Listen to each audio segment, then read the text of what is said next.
When I first started working nights as a security guard, I thought the hardest part would be staying awake. The building was a newly renovated office tower. No tenants yet, just construction crews finishing the final details before leasing. My job was mostly to do hourly patrols and log anything unusual. For the first month, nothing happened at all. The place smelled like drywall and new carpet. Half the floors didn't even have furniture. There was no drama, no tension, just silence. The kind of silence you only get in buildings that aren't lived in yet. What I didn't know was that the renovations were running behind schedule. The floors below 7 were finished, but the top 5 were still being wired, tested, and inspected. They were off limits most nights because electricians like to leave panels open and cables exposed. That was the only rule. Don't go above 7. I didn't question it. Around my 6th week on the job, I started to notice something odd near the bank of elevators. Every time I walked past, I got the feeling someone had just used them. The lights would be dimmed differently than I remembered, or the carpet would show fresh drag marks like something heavy had been rolled through. Nothing specific enough to report, but specific enough to remember. One night, as I passed the elevators, I saw the doors close on the far right car. Just a quick glimpse of metal sliding shut, soft and quiet. But none of the call buttons were lit. I checked the lobby desk monitors, no activity logs, no authorized access cards, nothing that should indicate movement.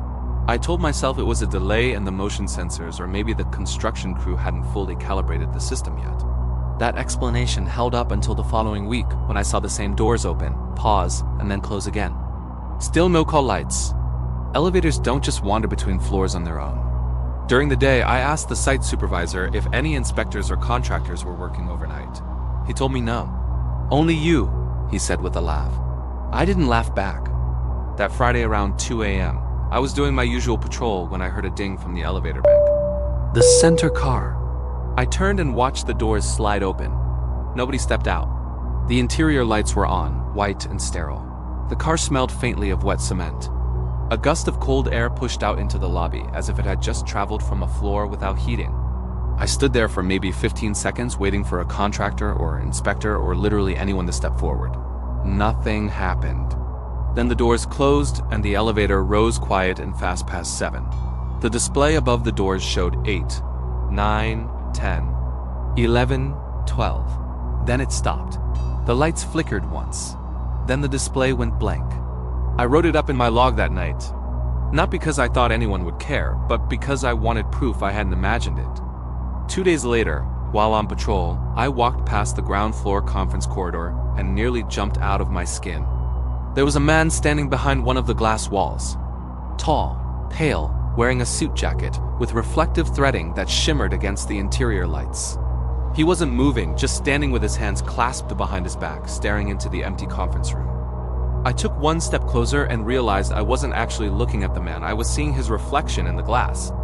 The room behind it was empty. From my angle, he should have been behind me, not in front of me. I turned around so fast I nearly slipped on the clean tile. Nobody was in the hallway. I looked back into the glass. Reflection gone. The corridor lights hummed quietly overhead, steady and indifferent. That night I debated leaving early.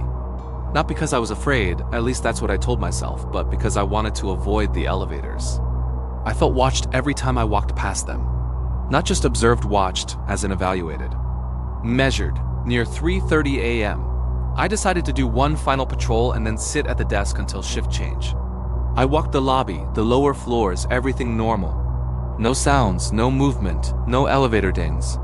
I was halfway back to the desk when I heard it. Footsteps in the elevator shaft, not clanging. Not mechanical. Actual footsteps.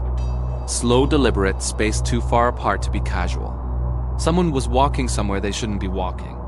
A moment later, the right car dinged and the doors opened. The interior lights were off, just pitch black, inside the cabin. A cold breeze spilled out into the lobby. I stood 10 feet away and didn't move. I don't know how long the doors stayed open. Long enough for me to feel like the elevator was waiting for me specifically. Eventually they closed and the car went up again. This time the display didn't even pretend to show floors. It just blinked twice and went blank. On Monday, I brought it up to my supervisor. I left out the reflection part because I wanted to sound sane. He listened politely and then said, "You can request reassignment if the building gives you a bad feeling. I won't judge." That should have been my hint to leave. But I didn't. I needed the paycheck, and I didn't like the idea of quitting because of a feeling. The next Thursday, I broke the rule. Around 2 a.m., the right elevator dinged again. Doors open, empty, lights on this time. I stepped inside. Not because I was brave, but because I was tired of feeling helpless in a building with no people in it. The interior panel was dark except for one button. 12. It glowed softly, like it had been pressed from outside time. I hit 7 instead. The light flickered but didn't activate. I pressed 1, then door close, nothing. The car stayed still for a long moment, humming quietly, and then rose on its own past 7. The doors opened on 12. The hallway beyond was unfinished. Plastic sheeting, exposed pipes, no carpeting.